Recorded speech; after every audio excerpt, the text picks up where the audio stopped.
Welcome Rotarians and guests to the Rotary Club of York, where our mission is to improve life in the city of York by connecting our club's diverse community leaders through fellowship, action, and service.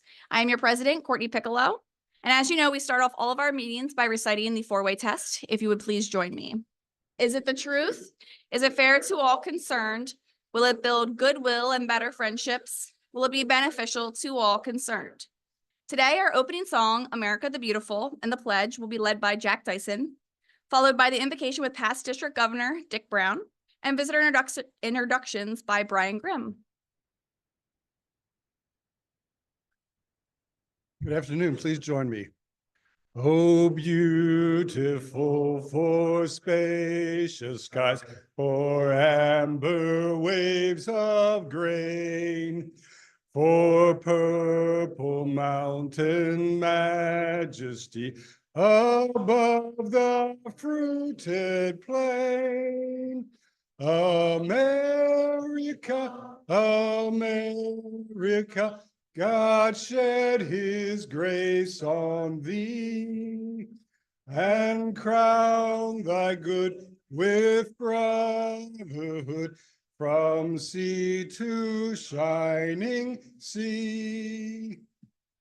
I pledge allegiance to the United States of America and to the republic for which it stands, one nation under God, indivisible, with liberty and justice for all.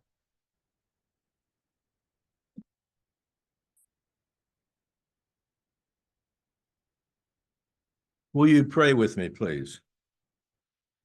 As we gather once again, Rotarians committed to doing good in the world, I am reminded of these words from the biblical Matthew.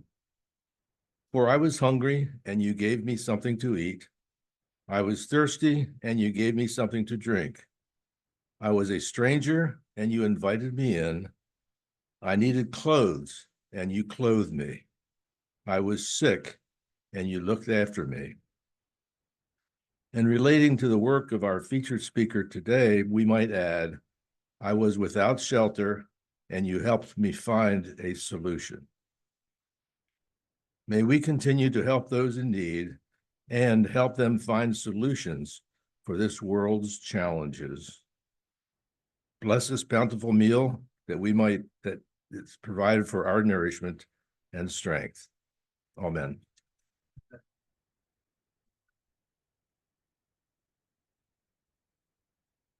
All right, good morning, beautiful people. Good afternoon, I apologize. I am pleased to have the honor of introducing today's guest for today's meeting. When I call your name, please stand, and here's the tricky part. You have to remain standing until President Courtney has welcomed you. First visiting Rotarian is Tammy Miller from the Hanover Club. Tam. We have Michelle Del Pizzo from a guest in membership. Michelle, hello. We have Matt Leininger, guest of Joe Silo. And we have Michelle Yoder, guest of past President John Kleinens. On behalf of the Rotary Club of York, I extend a heartfelt welcome to all of our visitors for today. It's always a pleasure to have a bunch of new faces join us, whether you're here for the first time or you're returning. Rotary is all about connecting, serving, and making a positive impact in our community and beyond.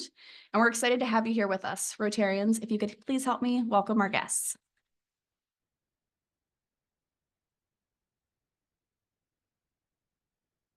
All right, in case you have not heard, Aaron Jacobs has lost his title as past president. This is not something that happens often, but why did past President Aaron lose his title as past president, you may ask? Well, that's because his new title, drumroll, is District Governor Nominee Designate, because Aaron will be serving as our district governor in 2027-2028. So Aaron, if you could please stand so we can all give you a round of applause.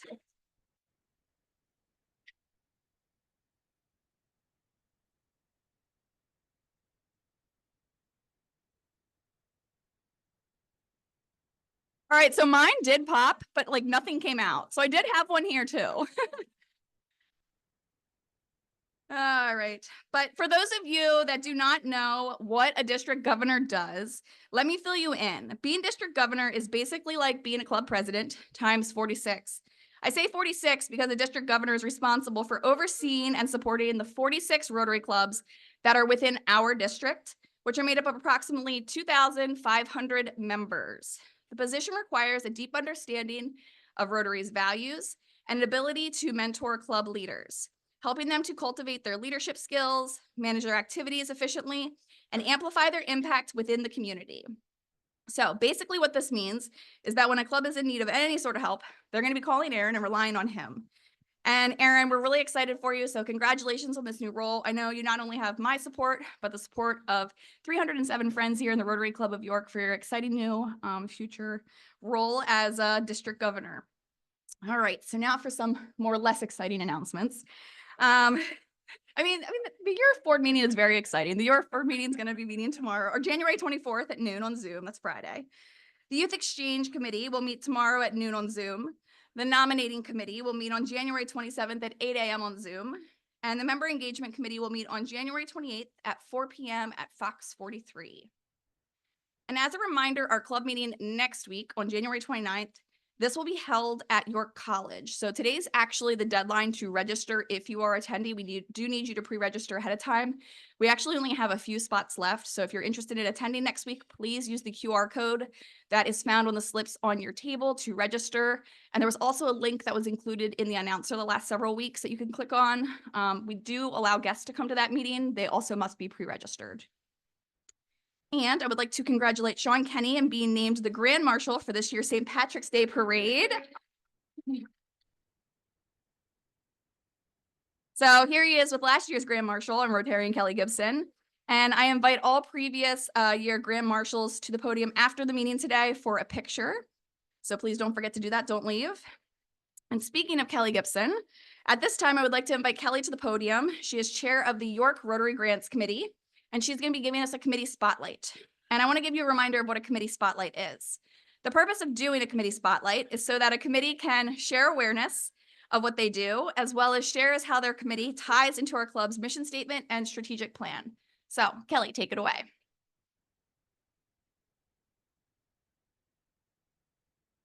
Sorry if I still have some glitter on me, but I'm used to having glitter on me all the time, so it's fine. So I'm really thrilled to be the chair of the Rotary Grants Committee. This has been an amazing, impactful committee to be part of.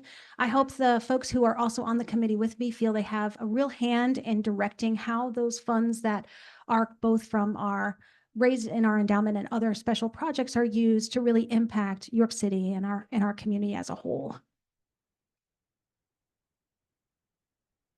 So grants of about $2,500 to $10,000 are given each year to very worthwhile projects and programs that really impact focus areas that the committee chooses and to really make change into our community. And we choose them each year so that we can be responsive to the different and changing needs of that community.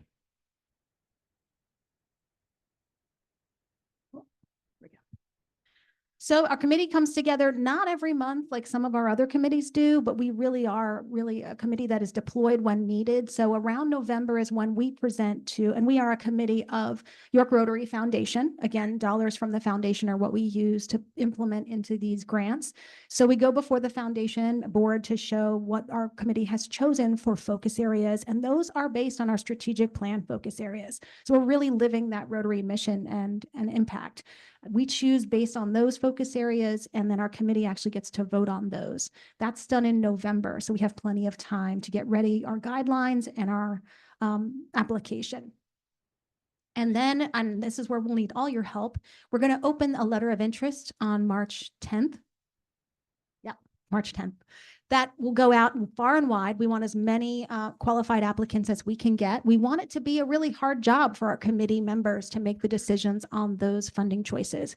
So we like to do that as many organizations as we can. And that letter of interest is a simplified way to get in an idea of what the folks will want to do without them having to complete a very lengthy full application. That saves a lot of time. We usually only move forward those that really qualify, so we're not having our committee members slogging through a lot of applications. We then score those in May. Again, our committee chooses and scores those applications that will move on to funding, and then we announce those in June. This is the same two focus areas we had last year. We feel we had really qualified, amazing projects that fell within them. So the committee did discuss really in depth which ones to go with again and have come up with these two. So it's cultivating youth success in York City and improving the York City environment. We really thought that there's so many opportunities to change the quality of life in the city, both in the youth and their success, as well as in the actual physical environment, as well as taking environment to think of ways of helping for infrastructure for homelessness and other issues. So we leave it that a little bit open-ended to see what we'll get. Some highlights from 2024. We were part of the funding group that helped William Penn to have their healthcare center, thanks to Family First Health. We were there at the ribbon cutting. It was a large project, but we were a part of that, and it was really a piece to really see how we could cultivate youth success through that project. This was one that was really, the committee really discussed this, but it turned out to be an amazing and really far-reaching project.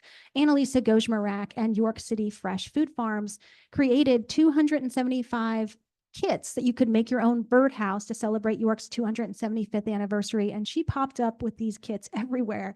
You can see families here that were at York Fest that put their kits together. She popped up at schools, in gardens, on street fairs. She's gotten all of those kits out and really kind of made a great impact on our environment in the city through all of these great birdhouse kits that have gone out. And Crispus Attucks students and folks in their programs actually helped build those kits. So from start to finish, it really was a hands-on York City project.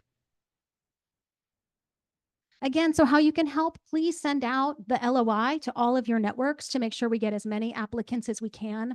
If you're interested in joining our committee, we have a pretty sizable one. We're about 20 members, committee members at the Rotary grants. So, but we're always looking for more. You really do get your voice heard, and you have some real decision-making power in the grants and how they go out. So if you're interested in that, always come and see us. But this website on our Rotary, yorkrotary.org grants page is where you can send folks for that LOI that opens on March 10th. Thank you.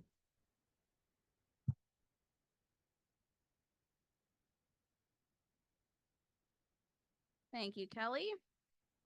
As we announced last week, the York Rotary Foundation Board of Directors has voted to make a disaster relief donation in the amount of $5,000 to the Rotary District 5280 Charitable Foundation. This is the one that's in California, to assist those affected by wildfires in LA. If you would also like to contribute to this disaster relief effort, you can do so by going to our website. All you have to do is click on the charitable donations link and then select other funds and type LA Fires. And you can also just bring a check if you'd like to. We'll happily accept any form of payment to the York Rotary Foundation. And next week is the last week that we are accepting payments, or accepting donations, I should say. So if you could bring that by next week, January 28th. And thanks to all of you who have already given and generously donated so far. Next week, I'll be giving you an update on the totals that we have raised.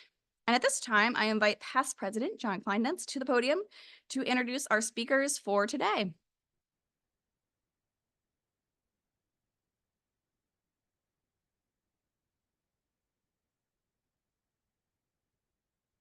Thanks, President Courtney. I have the honor of introducing our two speakers for today, Robin Shearer and Patrick Ball. Robin is committed to working collaboratively in York County and throughout the region to address the complex issues of homelessness and housing insecurity.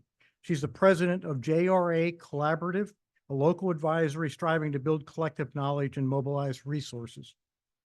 For the past several years, Robin has been the executive director of Friends and Neighbors, an organization that she founded. Friends and Neighbors provides coordinated street outreach and other services to York County residents experiencing homelessness and housing insecurity. She has served communities in various roles, including domestic violence, sexual assault crisis intervention, coordinated street outreach, and as a board member for multiple organizations. She'll explain the current state of homelessness in the region. Patrick Ball is the CEO of CBY Professional Services, where in addition to his strategy development Interim leadership is a part of the CBY practice. He currently serves as the interim CEO of Lifepath Christian Ministries and the York County Agricultural Society for the York State Fair, York Expo Center. Born and raised in York, he graduated from William Penn and Penn State. He currently serves as the immediate past board chair of the York County Solid Waste Authority and serves on the boards of York Academy Regional Charter School, Explore York, and the Spring Grove Education Fund. He is a past chair of the boards of the United Way of York County and the Red Cross Central Penn chapter. He's been married to his wife Kelly for 32 years, and they have 2 children, ages 24 and 20. And just as a personal note, I worked at C.S. Davidson with Patrick's father, which dates me, but that's all right. Patrick will be covering the recent trends in the volume of guests served at Lifepath in York and what their plans are for the future. Fellow Rotarians, please help me welcome Robin and Patrick.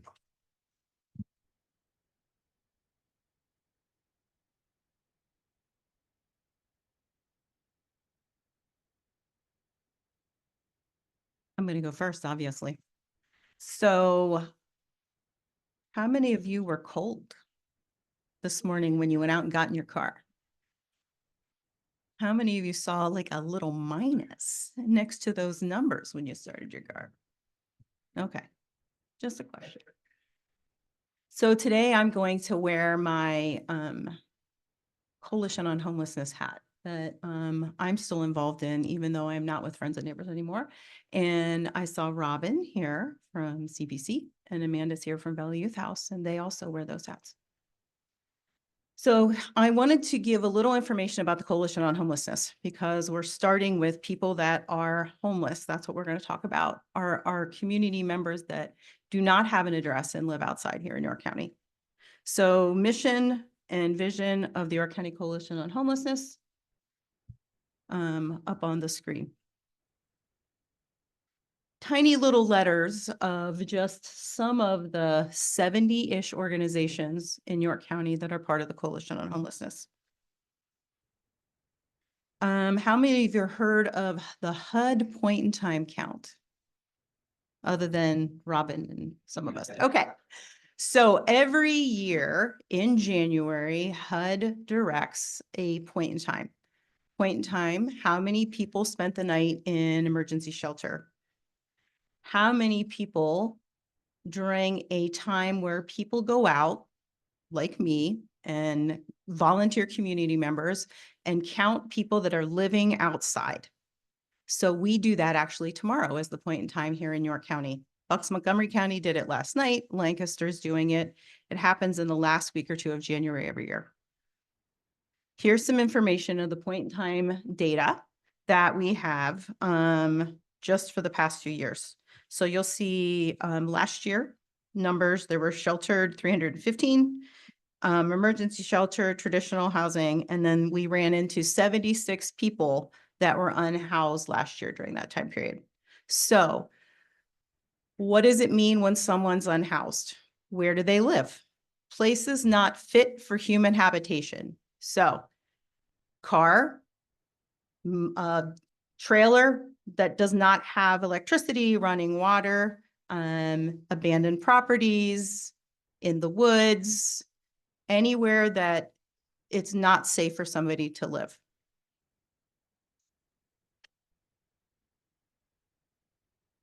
Okay, a little bit about what services are provided here in York County. So, coordinated street outreach. That is something that Friends and Neighbors of Pennsylvania does. It's something that one of the programs that I founded here in York County. Street outreach. We go out and meet people that are living in places that are not fit for human habitation. So people that are living in those places, that's where we're going out to check on them. We are going out to connect them to services. We're going out to make sure they're okay. Hey, Code Blue Shelter at Lifepath is open and it is -5 degrees. Should you go in? Let's help you get there. Emergency shelter, which Patrick will be talking about, transitional housing, rapid rehousing, permanent supportive housing, and then voucher program. I'm not going to get into a lot of that. If you want to know what all of those mean in detail, talk to me afterwards. And then here are some other duties of the Coalition on Homelessness. They also, the pathways to home. Now, this is the information that is important for us to talk about today. So, why are we seeing so many people and the numbers increase?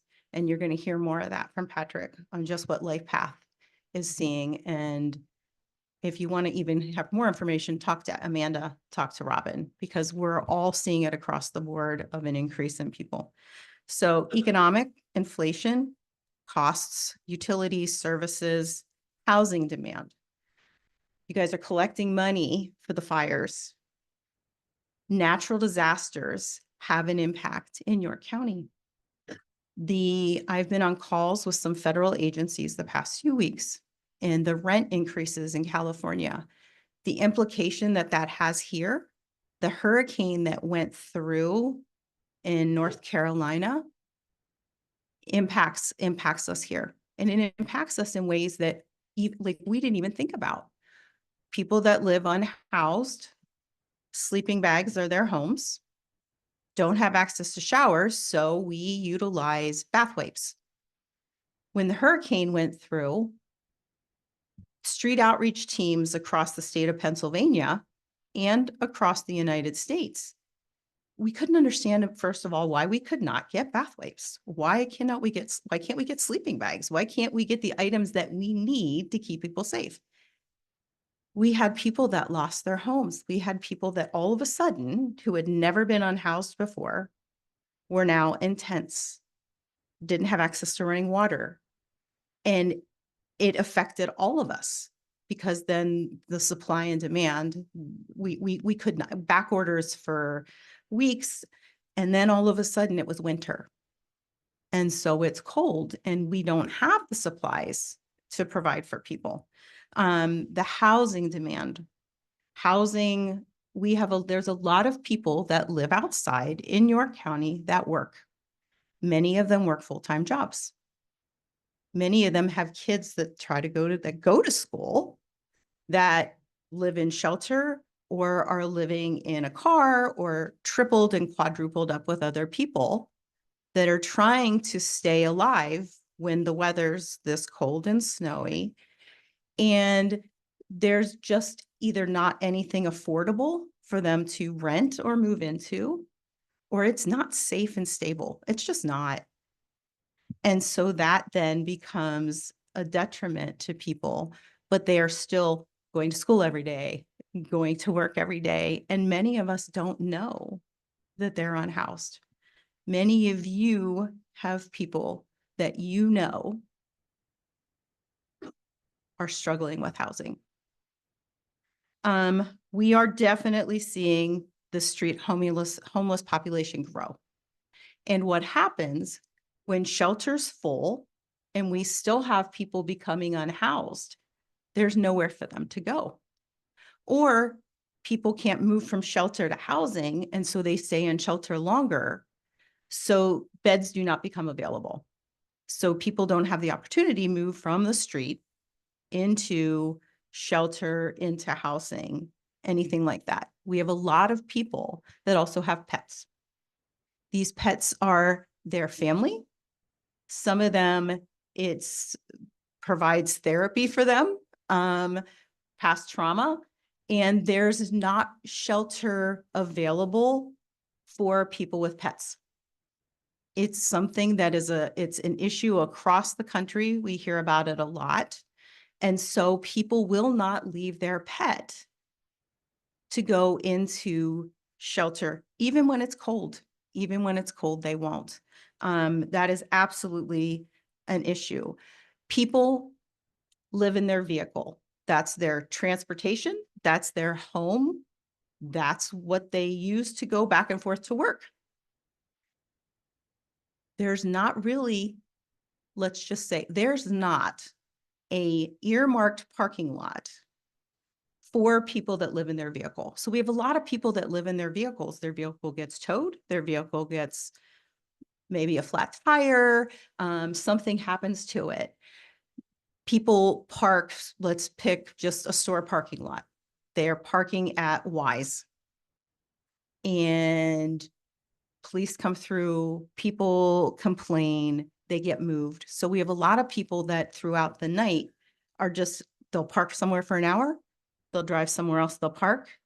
And when it's this cold, go sit in your car for 20 minutes. It gets really cold in the vehicle. It really does.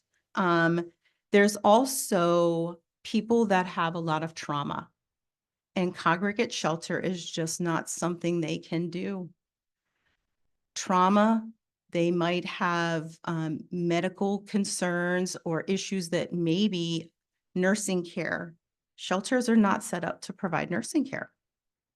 So we have a lot of people that are new to being unhoused. Unfortunately, a lot of those people are older than 60 and 70. We've had people that are in their 70s and early 80s that may be aging, or somebody will call about and say, there's nowhere for them to go. And what we've started to do is the first question we ask after no one you can stay with is, do you have a car? Because then at least we're trying to help people become housed in a car so that at least they have some sort of shelter. So York absolutely has seen an increase. We've seen an increase of people that work and are unhoused, that are first-time homeless, which think about that, especially becoming first-time homeless when the weather's like this. And you make calls and you call to every agency and you get referred and referred and referred, and you get referred to an organization. That's the final call. And they say, well, I have housing for you. It's in a bag. It's a sleeping bag. It's a tent. It's hot hands. Let us help you find a place where we're going to hope you're safe. We're going to get you connected to all the services we can, but there's a wait list. And let's say it's two sisters that are 80 and 81 years old. And I get them on the phone. It's a hard conversation. It's a hard conversation, but that's the reality. That's the reality of what we see and what many of us see and deal with across the board.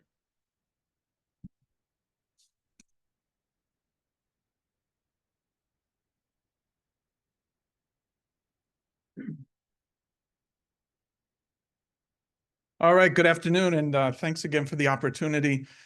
Kind of a full circle moment for me, because I've been hearing all my life what a great guy John Kleindienst is, and to have him introduce me to such a distinguished group of friends and neighbors is really an honor. So thanks again.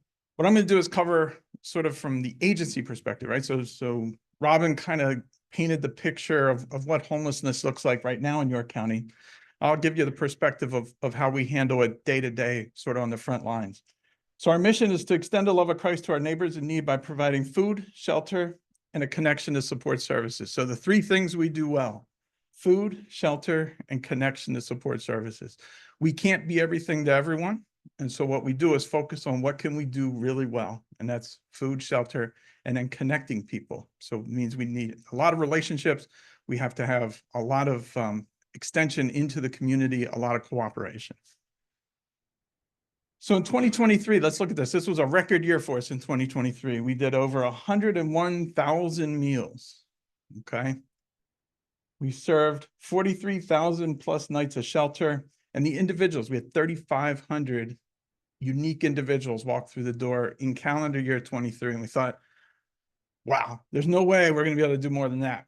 And then 24 came along, and we got a 40% increase in meals. We did 141,000 meals.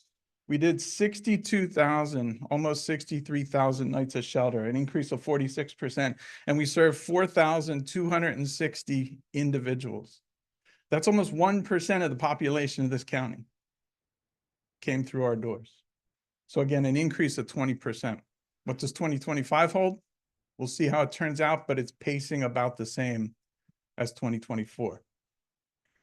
When you talk about the reason for homelessness, one of the things we do is within 72 hours of coming to our shelter, we do a whole psych intake process, and we gather the reasons, right? And some of it is, why are you here? How did you get here?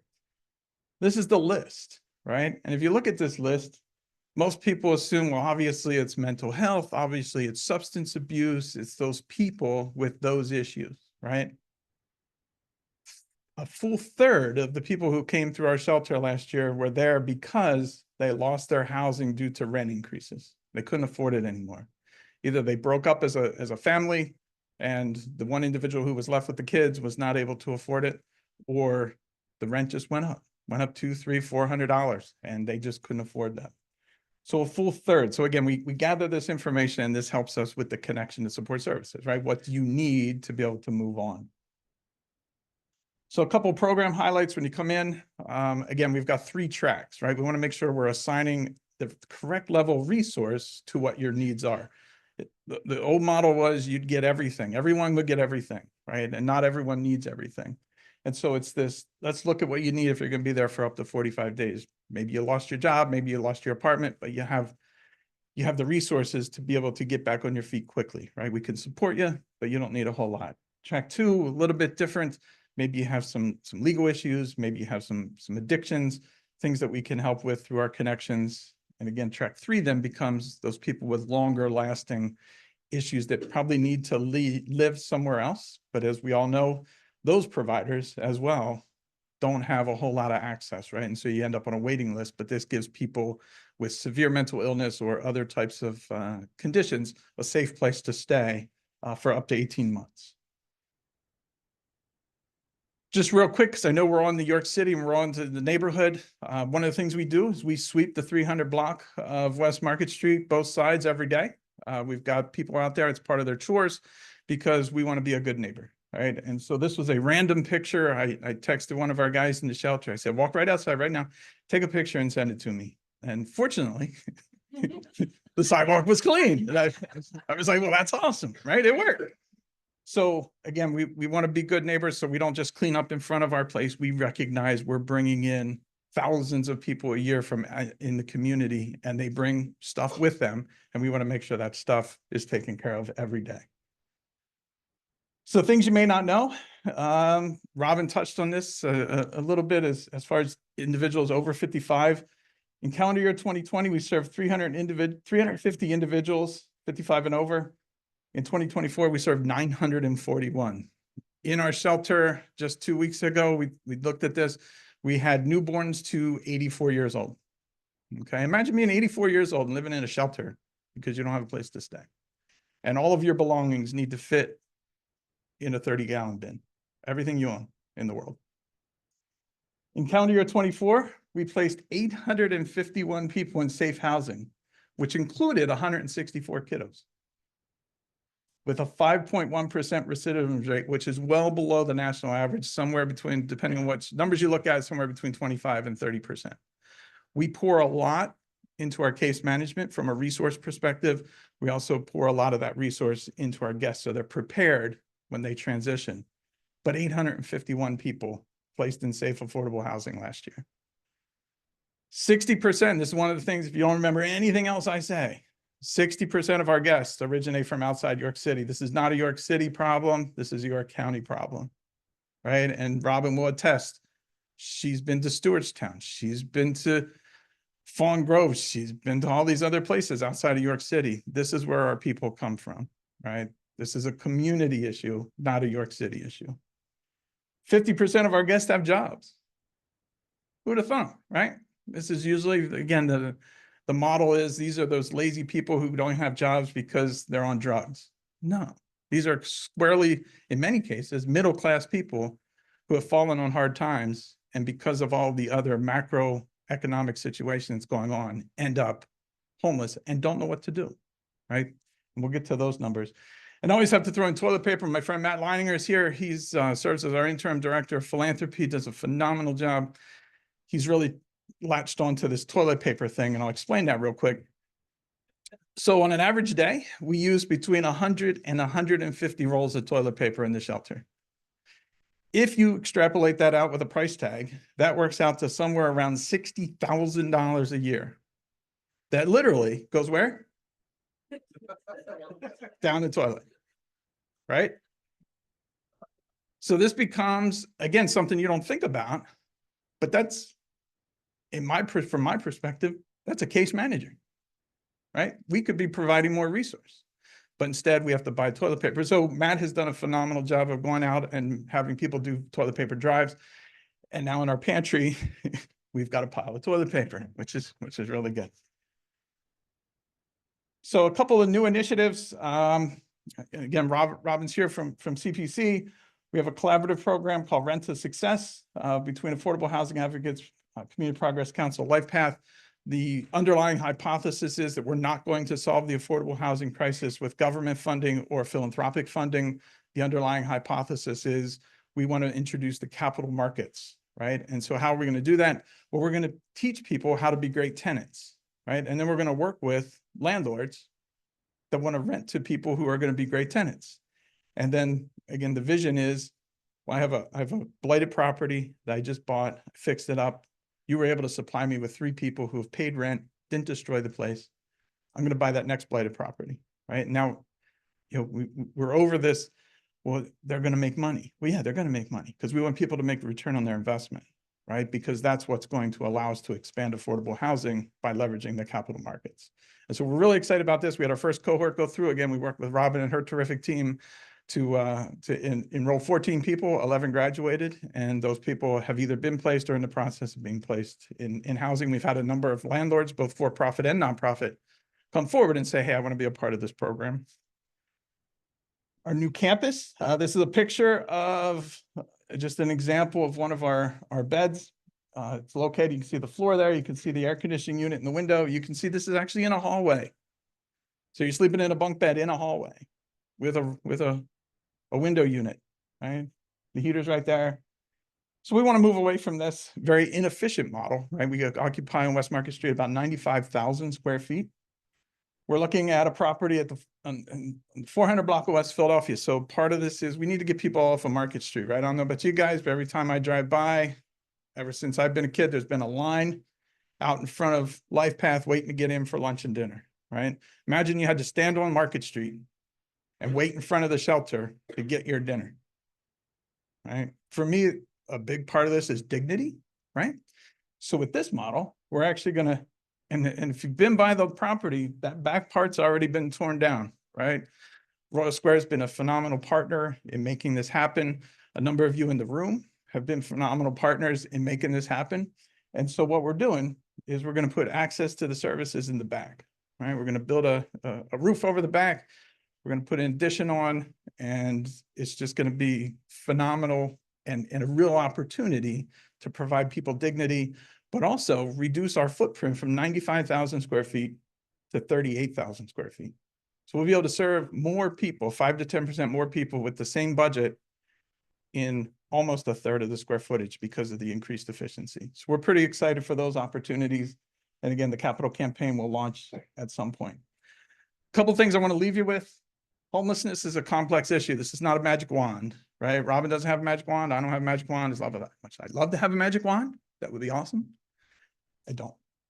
The face of homelessness in York County is changing, right?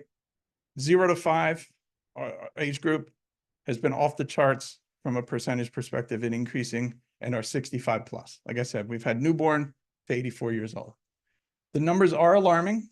But I think the good news, again, because we've got partnerships with Bell, we've got partnerships with Community Progress Council, Affordable Housing Advocates, and all of those other agencies that we all know and work with, we can work on this. And so, but our goal is not to solve homelessness, because we're not going to be able to, right? In our lifetime, we're not going to be able to figure out how to solve homelessness. But what we are going to do is we're going to move our friends and neighbors. Again, the vast majority of the people we serve are York County residents. They're your friends and neighbors. I've taken people, again, who would certainly run in the same circles as all of you. I've taken them for tours of our facility, and people have gotten emotional. And I said, what's going on? Well, my son or my daughter or my niece, my nephew had some addiction issues, and they stayed here. Or they stayed at a place like this, right? And they understand the role that an organization like Lifepath plays in helping people be safe and move to that next chapter in their lives. So our goal is to move our friends and neighbors through the experience of homelessness quickly, with dignity, and with less trauma. Because if we can do that and get them to the other side of the experience, then they have a much more likelihood of being successful, right? We don't want people to live in the shelter for 16, 17, 18 months, right? We want to help them transition to what's best for them. And by having partnerships and by having, again, the support of community leaders like yourself, we're able to do that. The other thing I would leave you with is two things. One, remember 60% originate from outside York City. And two, don't take one home, right? Robin gets calls, Lifepath, we get calls. I took one home and I don't know what to do. These are human beings, not puppies. Okay. We get those calls and then we actually send our case managers out who help get people out of homes and into shelter and into appropriate place. Again, good-hearted people, brought them into my car, gave them a sandwich, said, hey, I have the spare room. Now I'm stuck, right? We have a system in York County that I think works really well, right? Everybody communicates on a daily basis. There's a continuum of care that's there.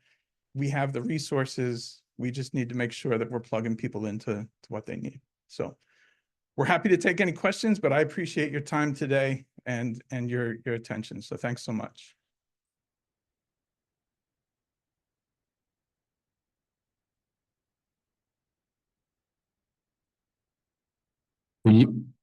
Sorry. We do have one question from the online audience. Someone's asking, are there any donations of physical goods besides toilet paper that Lifepath is in great need of? So we have a wish list on our website, and that changes sort of month to month, more season to season. And so if you go to lifepathyork.org, there is a wish list, and that really, I think, is probably the best place to go. Am I on? Yeah, there we go. I'm trying to understand causality a little bit better. And I was looking at the statistics of the source, and you identified eviction being the greatest, but then you isolated raised rents away from that. And then it kind of goes down the path. And I'm wondering, how much of, is addiction causing the eviction rate? And I guess what I'm trying to understand is what's causing the eviction rate, and is that something we can address at the source to help alleviate the issue? Yeah. I'm probably most impressed that you could read that from that distance. That's awesome. This must be why you're going to be district governor, right? You have like Browning vision or something, right? But no, I think that's a great question. So part of the intake process really talks about root cause, right? So you got evicted. Well, why did you get evicted? And that could go a couple different directions, right? It could be, well, and we've seen this increase more and more, right? Is lost childcare. I lost my childcare. Now I can't go to work. I lost my job because I can't go to work. I can't pay the rent, so I got evicted, right? And so some of it, you have to kind of ask the why 5 times to get to that level. And so some of those things get captured, but usually it's a and again, that goes into the complexity, right? It's a very complex issue, but yeah, great question. Can you share with us some of the other chores that the guests are responsible for? You mentioned the street sweeping. A lot of it is cleaning inside the shelters. So what we do is somebody had mentioned we have a Code Blue shelter. So we took over Code Blue operations this year, and we do that in our dining hall. So every night, after dinner, we tear down the tables and chairs. We set up 35 cots. We bring the people in. They settle in for the night. They wake up at 6 in the morning. We tear down the cots. Then you have to clean everything. You have to set up for breakfast. Then we have lunch. Then we have dinner. So it's a lot of cleaning, a lot of straightening up, a lot of just keeping things tidy. Again, imagine in the shelter downtown, we have 100 guys who regularly sleep in that building. The bathrooms get used pretty hard. Patrick, I have a question about leadership. Obviously, Lifepath is addressing a very critical need of York County and doing it quite well. And it all starts with leadership. I think it's extremely important that Lifepath is able to attract a very talented, competent leader who's willing to make at least an intermediate term commitment, if not a long-term commitment, to this position. So my question is, what are the characteristics and qualities of what Lifepath is looking for, and what does the talent pool of potential candidates look like, and are we going to be able to afford to attract the kind of person that can continue to sustain and accelerate this good work? That's a great question. And I think related to that is, I think it's really important for people to understand we're not a line item in any municipality or government budget, right? So we raise, again, Matt leads our efforts to raise the $4.4 million that we raise every year just to fund operations. And so I think we're looking for somebody who's good at relationships, right? Somebody who's well connected, somebody who can model the servant leadership. I think that's been key for us. We've empowered our people to really at the front lines, make those decisions, do what you need to do. And so I think it's that casting the vision and providing that support and leadership in kind of that servant leadership model, but then also having the relationships and being able to do the fundraising as well. Yeah, that's very helpful. I guess as a follow-up question, is there a talent pool out there, and do we have the financial resources necessary to attract the person we're looking for, or is there a way we all could help with that? Yeah, so one of the things, and I think, again, some of you know, I've committed to be with the organization until the new facility is operational, because again, we have to go through this capital campaign process, and it's not fair, in my opinion, to bring someone new in and say, oh, now we need you to raise $8 million, right?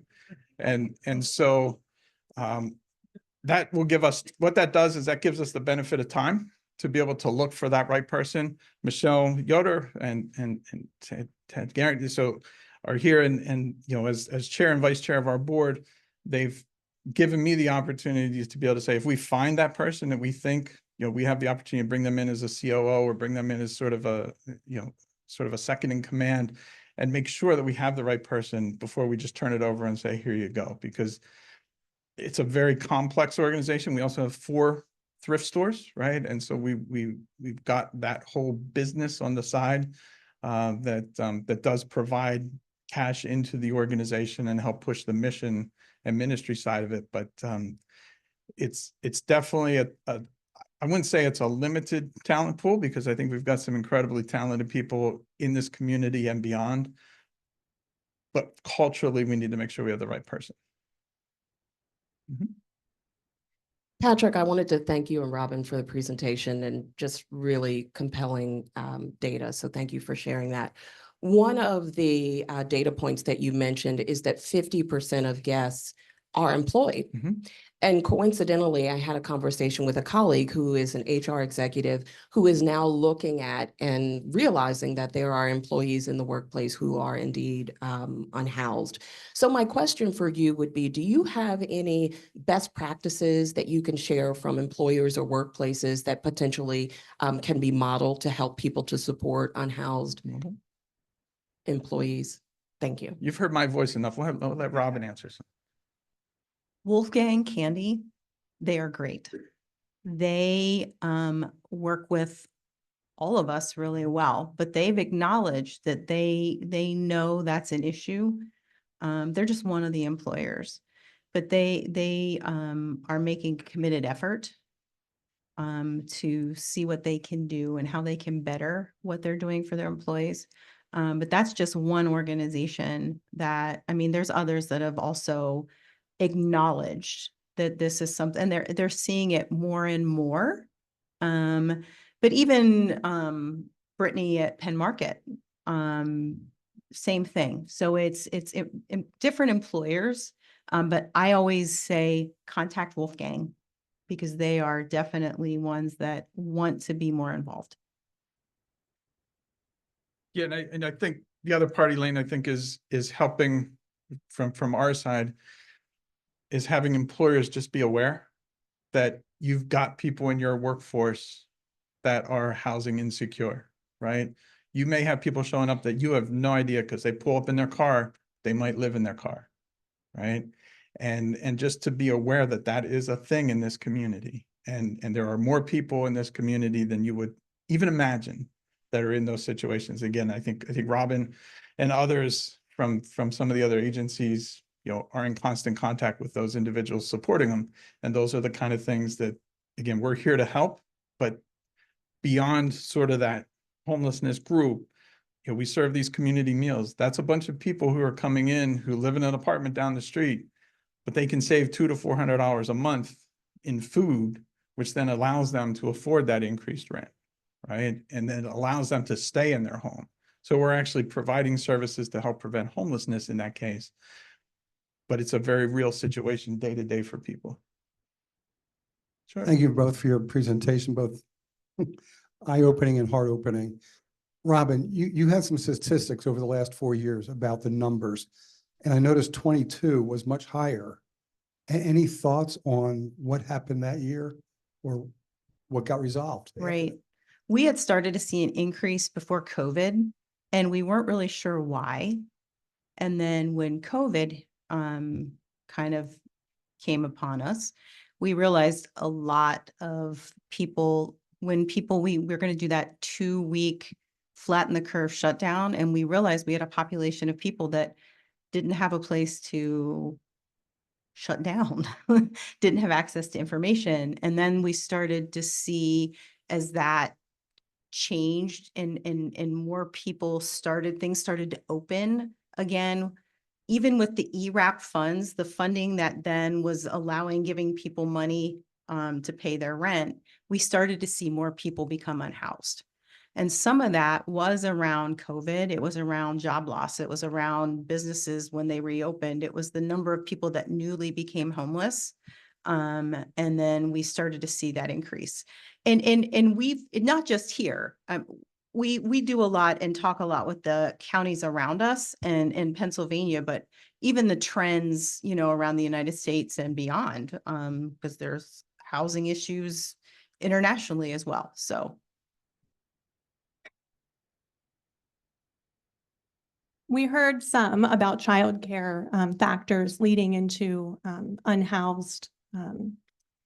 I would invite you, and certainly maybe there's opportunity for innovation here in our community to see how we might, even with the Rent to Success program or others, kind of partner and specify early childhood education as a real facet of those programs, and how we might be able to help train folks for family care providers specifically, and help fund those, right? So with partnerships with the York County Economic Alliance and the Community Connections for Children. So just opening that invitation and seeing if you've seen or heard of any successes around the country that are doing that well. That would be fantastic. We'd love to have that conversation.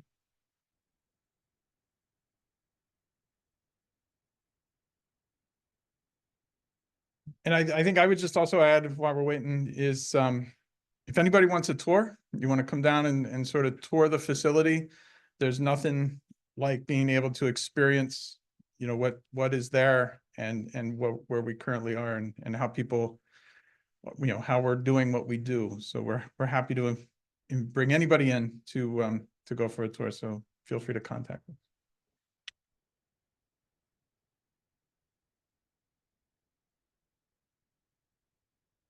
Thank you, Patrick and Robin, for sharing your invaluable insights into such a critical issue in our community. Your dedication to addressing homelessness and improving lives in York is truly inspiring. Improving life in the city of York aligns closely with our Rotary Club's mission, and we're deeply grateful for the work that you both do. Thank you for taking the time to enlighten us on how we can contribute to these efforts. Rotarians, please help me thank our speakers for today for coming with another round of applause.